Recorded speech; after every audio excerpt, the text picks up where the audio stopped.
Peter Keller case, when a killer documents his own criminal journey on the surface. Peter Keller was an ordinary 41-year-old man with a stable family life. He lived with his wife Lynette and their 18-year-old daughter Kayleen, commonly called Ken, in a mobile home in North Bend, Washington. Peter worked repairing computers, while Lynette, despite health issues that prevented her from working full-time, still tried to earn additional income by making crafts and selling homemade paper products.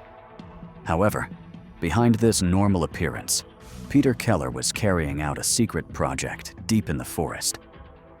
Over many months, he had been quietly building a sophisticated underground bunker on a remote hillside, far from his residence. Peter documented the entire process with a camera, creating detailed video diaries about the construction and his thoughts. "This is something I've wanted to do probably since I was a teenager, building an underground house somewhere," Peter confessed in a video segment. "Now, I finally have the means and ability to actually pay for it. I've spent thousands of dollars on this, thousands more on guns and other items, everything I could think of." Peter's bunker, affectionately named Camp Keller, was an amazing technical achievement. Disguised as part of the hillside, this shelter could only be detected by a temporary tarp stretched over part of the roof, but Peter carefully concealed it with branches. He transported all necessary materials, from food and drinks to living amenities, through a 1-hour hike from home. Peter even designed a homemade stove from an inverted metal trash can with a chimney that directed smoke out of the living space. Each weekend, Peter would hike to the bunker, carrying a 30 to 40 pound, about 13 to 18 kilograms, backpack, and spend about 9 hours there each time. He deliberately kept the trail hidden so others couldn't discover it. Through his self-recorded videos, one can clearly see Peter struggling with serious psychological issues. Psychological experts analyzing these tapes have pointed out signs of severe depressive disorder and possibly unresolved psychological trauma from his youth. "This past year has really been difficult for me. I've had to face realizing how pathetic I am, with no hope left," Peter confided in a video. "It's been hard. I'm not interested in anything anymore. Can't motivate myself. All I do is build this place. It's the only thing that makes me feel better."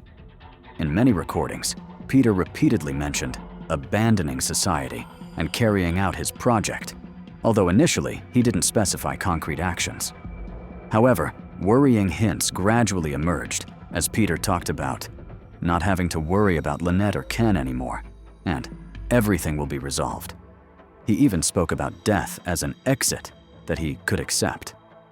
"Part of me can hardly imagine doing what I'm about to do," Peter said in a particularly disturbing diary entry. "But when I think about it, I always come to the same conclusion. I'm starting to accept it more."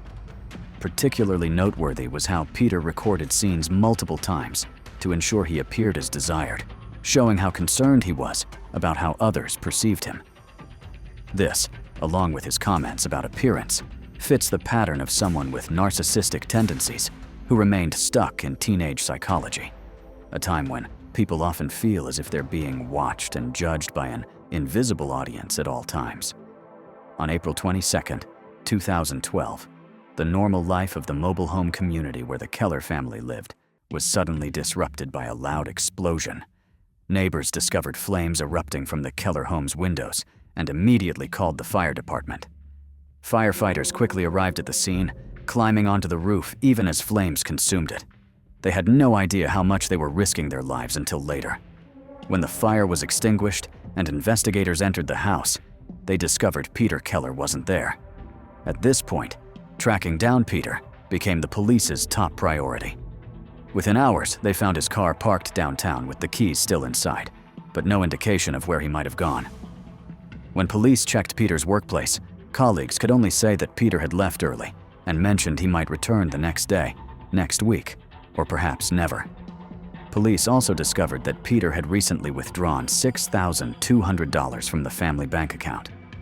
Everything suggested Peter was either in danger, on the run, or both. However, what truly made the investigation more serious was the horrifying discovery in the burned house. Investigators concluded that the fire was deliberately set. A red gas can was found, melted on the stove, where it had been placed in a pan to heat until it ignited. Several other gas cans, ammunition boxes, and a homemade explosive device were also found in the house, possibly designed to explode during the fire to destroy the house and everything inside.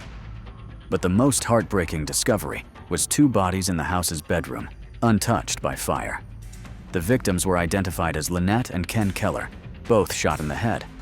Additionally, the family's pet dog had also been killed, perhaps because Peter feared its barking might reveal the bunker's location. Fortunately, police found a hard drive containing Peter's video diaries in the burned house. These videos, along with accompanying photos, became the key to tracking down Camp Keller. By carefully analyzing the photos Peter took during the bunker's construction, investigators determined its approximate location. In one photo, they could see distant power lines and nearby streams, helping narrow the search area.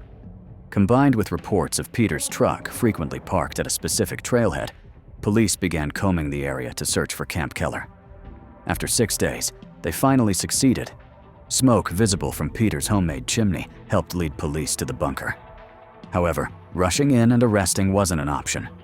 Police didn't know how many people were inside, or what their intentions were. They knew Peter had stockpiled weapons and ammunition at home and might have guns in the camp. They also had to consider the possibility of facing a hostage situation.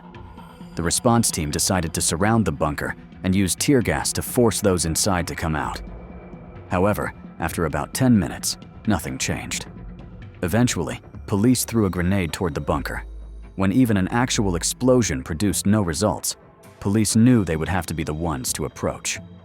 After a day of besieging the bunker, they decided to break in through the roof.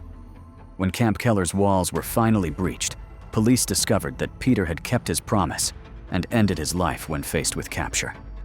Not long after police surrounded his fortress, they heard an explosion. Peter had committed suicide. Retired Sergeant Cindy West, who served as public information officer during the Keller case, shared her thoughts on this tragedy. "I don't think either of them knew what was coming. Based on conversations with friends of both, it sounds like he was a wonderful and loving husband, so I think they were both surprised by it." Camp Keller was later turned over to the King County Department of Natural Resources, who eventually destroyed the bunker. Peter's cash was donated to a memorial scholarship fund established in memory of Lynette and Ken. The Peter Keller case is a rare and shocking example of a killer documenting his own criminal journey. The video diaries he created provide a rare glimpse into the mind of a murderer and document how what might begin as a harmless hobby ultimately manifested into unbelievable cruelty. If you or someone you know is experiencing mental health issues, please contact emergency services or a mental health crisis hotline. Help is always available, and no one has to face these challenges alone.